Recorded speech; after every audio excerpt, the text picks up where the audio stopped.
میں گزارش گزار ہوں خطیب اہل بیت عالی جناب مولانا ارمان عابدی صاحب کے وہ تشریف لائیں جس میں تبرکات برآمد ہو کہ آپ سب لوگ زیارت کریں گے۔ میں گزارش گزار ہوں خطیب اہل بیت عالی جناب مولانا ارمان عباس صاحب کے۔ میں انجمن جعفریہ رجسٹر لوکل کی ممبران سے گزارش گزار ہوں کہ یہیں پہ تشریف رکھیں کہ بیعت سے جب حسین نے انکار کر دیا، بیعت سے جب حسین نے انکار کر دیا، ہر مقصد یزید کو بیکار کر دیا، تو اصغر کی ماں نے 9ویں محرم کو رات بھر جھولا جھولا کے حیدر کرار کر دیا۔ مت پوچھ کہ کیا ہوتا ہے شبیر کا ذاکر، مت پوچھ کہ کیا ہوتا ہے شبیر کا ذاکر، تائید خدا ہوتا ہے شبیر کا ذاکر، آتی ہے جسے سننے کو شبیر کی ماں بھی، ہاں اتنا بڑا ہوتا ہے شبیر کا ذاکر۔ میں گزارش گزار ہوں خطیب اہل بیت عالی جناب مولانا ارمان عباس عابدی صاحب کے وہ تشریف لائیں، ان کے استقبال میں باوجود صلی اللہ پر محمد و آل محمد۔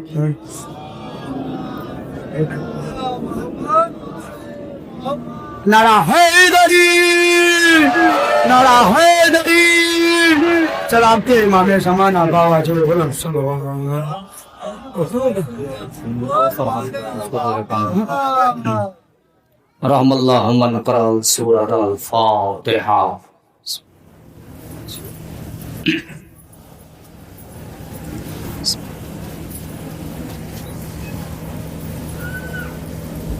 ماشاء اللہ لا حول ولا قوۃ الا باللہ العلی العظیم۔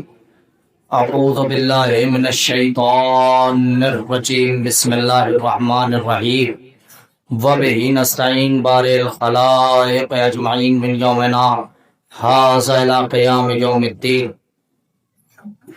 الصلاۃ والسلام والتحیۃ والاکرام علی بشیر النذیر السراج المنیر، مولانا و مولا الثقلین جد الحسنین ابی القاسم محمد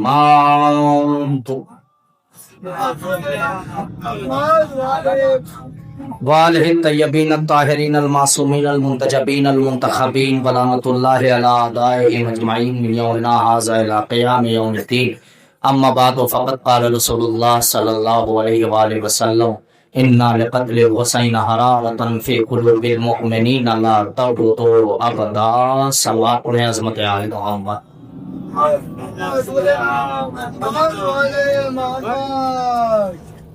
عزیزان گرامی، معزز سامعین کرام، بزرگان محترم، عزاداران مظلوم کربلا، ماتمداران غازی ابوالفضل عباس، آج آپ پرسہ دینے کے لیے بیٹھے ہوئے ہیں حسین کے اس غریب بیٹے کا کہ جو پوری زندگی اپنے بابا کو خون کے آنسو روتا رہا۔ بہت زیادہ دیر آپ کے درمیان حائل نہیں ہونا چاہ رہا ہوں، چند شبیہیں ہیں، تبرکات ہیں، ایک منظر کشی ہے، وہ آپ حضرات کے سماعتوں کے حوالے ہوگی، آپ حضرات کی نظروں کے سامنے ہوگی، انشاءاللہ ہر آنکھیں اشک بار ہوں گی، آپ پرسہ دیں گے اور دینے کا حق ہے، کیونکہ جو 32 سال تک روتا رہا، آج اس کا پرسہ غریب زہرا حسین کو دینا ہے۔ جو حسین پر 32 برس تک خون کے آنسو روتا رہا، آج اس سید سجاد کا پرسہ غریب زہرا کو دینا ہے۔ میرے عزیزو، بڑی دور دراز سے ہماری انجمن ہائے ماتمی تشریف لائی ہوئی ہے، اور یہ نوجوان جو قریہ قریہ، شہر شہر، قصبہ قصبہ، ضلع ضلع میں جا کر حسین کی عزاداری کا پرچم بلند کر رہے ہیں اور حسین کی عزاداری منا رہے ہیں، سینہ زنی کر رہے ہیں، لائق داد و تحسین ہے وہ افراد۔ یقین جانو اس کا اجر پوری کائنات میں تمہیں کوئی نہیں دے سکتا، اگر کوئی اس کا اجر دینے والا ہے تو پھر وہ حسین کی دکھیاری ماں ہے، جو ہر مجلس میں اپنی ٹوٹی ہوئی پسلیوں کا ہاتھ رکھے ہوئے ہر عزادار کی آنکھوں کے سامنے جاتی ہے اور کہتی ہے لاؤ میرے حسین کے زخموں کا مرہم دے دو، جزاکم اللہ۔ نہ مجھے بالکل فضائل کے سرحدوں سے گزرنا ہی نہیں ہے، میں مسائل کی طرف آنا چاہ رہا ہوں، مگر ہاں اتنا یاد رکھنا اس شدت میں جو آپ تشریف رکھے ہوئے ہیں اس گرمی کے موسم میں ہیں، یقین جانو 15 سے 20 منٹ کی تقریر ہے، اس تقریر کے بعد اگر تقریر کے درمیان آپ کو پیاس لگی ہوگی تو تقریر کے بعد آپ کو پانی مل جائے گا، یقین جانو اگر بھوکے ہوگے تو کھانا مل جائے گا، اللہ اکبر، یقین جانو اگر کھڑے کھڑے تھک گئے ہوگے تو آرام کرنے کے لیے جگہ معین ہے، عزا خانہ اتنا بڑا بنا ہوا ہے، قالین لگی ہوئی ہے، پنکھے چل رہے ہیں، آپ کو آرام مل جائے گا، مگر جس مولا کا ماتم کرنے کے لیے بیٹھے ہو وہ مولا اتنا غریب تھا کہ کربلا سے کوفہ، کوفہ سے شام کیسے سفر کر کے امام سجاد گئے ہیں، تاریخ کیفیتیں امام نہیں بیان کر سکتی، تاریخ صرف مصائب لکھ سکتی ہے مگر امام کی جو کیفیت ہے وہ تاریخ نہیں بیان کر سکتی، کسی کے اندر اتنی مجال نہیں ہے کہ کوئی اس کیفیت کو جذب کر لے، کوئی اس کیفیت کو محسوس کر لے، کربلا احساس کا نام ہے، اگر احساس کر لو تو یا حسین رونے کے لیے کافی ہے، لیکن اگر احساس نہ کرو تو پوری کربلا نگاہوں کے سامنے ختم ہو جائے گی، ایک قطرہ آنسو آنکھوں سے نہیں نکلے گا۔ میں واقعہ بتاؤں، ایک آیت اللہ تھے، بہت بڑے آیت اللہ تھے، ان کا شاگرد ان کے پاس آیا اور آنے کے بعد کہنے لگا آقا ہمیں بات سمجھ میں نہیں آئی، آقا نے کہا کیا ہوا؟ کہا میں نے روایتوں میں پڑھا کہ امام 32 سال تک ہمارا اور آپ کا چوتھا امام خون کے آنسو روتا رہا، آقا جب ہم روتے ہیں تو ہماری آنکھوں سے پانی گرتا ہے، یہ کیسے ممکن ہے کہ کوئی روئے اور اس کی آنکھوں سے خون گرے؟ آیت اللہ نے کہا دیکھنا چاہتا ہے؟ اس نے کہا جی آقا۔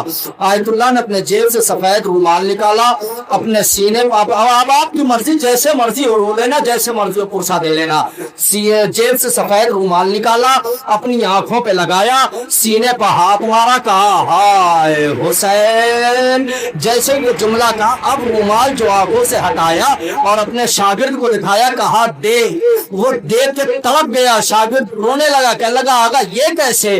آقا نے برجستہ جواب دیا سن، میں نے اصغر کو قتل ہوتے ہوئے نہیں دیکھا، میں نے حسین کو شہید ہوتے نہیں دیکھا، میں نے عباس کے بازو کٹتے نہیں دیکھے، میں نے قاسم کے ٹکڑے نہیں دیکھے، میں نے چادریں چھنتی نہیں دیکھی، میں نے سکینہ کے تماچے نہیں دیکھے، تو مجھے جب خون کے آنسو آ سکتے ہیں تو جس غریب امام نے کربلا سے کوفہ تماچے لگتے دیکھا۔ جزاک اللہ خیر الجزا، خدا آپ کو کوئی غم نہ دے سوائے غم مظلوم کربلا کے عزادارو، آپ آمادہ ہو گئے رونے کے لیے، بس شبیہیں برآمد ہونے لگیں گی۔ عزادارو ایک منظر کشی ہے جو اولاً آپ کے درمیان آئے گی، مجھے بہت ہی کم وقت دیا گیا ہے، ایک منظر کشی ہے جو اولاً آپ کے درمیان آئے گی، جانتے ہو وہ منظر کشی بڑی غمناک ہے، پتہ ہے خیام حسینی میں 4 محرم سے پانی بند ہوا ہے، 4 محرم سے، اب آپ محسوس کریے گا 7 محرم وہ غم کی تاریخ ہے کہ خیمے میں ایک قطرہ پانی بچا نہیں ہے، جزاکم اللہ خیر الجزا۔ 4 محرم سے خیام حسینی میں پانی بند ہوا، 7 محرم وہ تاریخ ہے کہ ایک قطرہ پانی خیام حسینی میں نہیں ہے، اب عزادارو آپ جیسے مرضی پرسا دو، 7 محرم وہ تاریخ ہے جب حسین کے بچے الاتش کی صدائیں بلند کر رہے ہیں، آپ کو پتا ہے ہم یہی سنتے چلے آ رہے ہیں، ہم نے محسوس نہیں کیا ہے، ہم نے یہی سنا ہے نا کہ 7 محرم کو بچوں کی آواز آئی، مگر زینب کب تک پیاسی نہیں، حسین کب سے پیاسے ہیں، علی اکبر کب سے پیاسے ہیں، عباس کب سے پیاسے ہیں، کوئی بتا سکتا ہے ان کی پیاس کب سے؟ نہیں پتا ہے، جب 4 محرم کو خیمے میں پانی بند ہو گیا، خیام حسینی کے بڑوں نے پانی پینا چھوڑ دیا، جزاک اللہ خیر الجزا، اللہ جانے آپ کیسے پرساتے دو، جب سے پانی بند ہوا ہے خیام میں بڑوں نے پانی پینا چھوڑ دیا، کیوں؟ کیونکہ جو پانی خیمے میں محفوظ ہے وہ بچوں کے لیے محفوظ کر دیا گیا کہ کم سے کم کچھ دن بچے پیاسے نہ رہے، کچھ دن بچے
جزاک اللہ خیر الجزا. خدا تمہیں کوئی غم نہ دے سوائے غم مظلوم کربلا کے. میں کہوں گا شہزادی زہرا آئیے آج ہم سن میں دیکھیے اتنے نوجوان تمہارے نوجوانوں کا ماتم کرنے کے لیے آئے ہیں. آنکھوں میں آنسو روکیے گا نہیں عزادارو، کیونکہ تمہارے بیچ میں ٹوٹی ہوئی پسلیاں لے کر جنت البقیع کی ٹوٹی ہوئی قبر سے اٹھ کر ایک ماں آئی ہوگی اور آنے کے بعد کہہ رہی ہوگی لاؤ میرے حسین کے زخموں کا مرہم دے دو. جزاکم اللہ خیر الجزا. بس اب ایک سواری ایسی آنی ہے کہ قیامت ہو جائے گی عزادارو. اگر آپ نے محسوس کر لیا کربلا میں شہید 72 ہوئے ہیں، اب ذرا محسوس کریے شہید 72 ہوئے. سب سے آخر میں جو شہید ہوا ہے اس کا نام حسین ابن علی ہے. ہاں اللہ اکبر.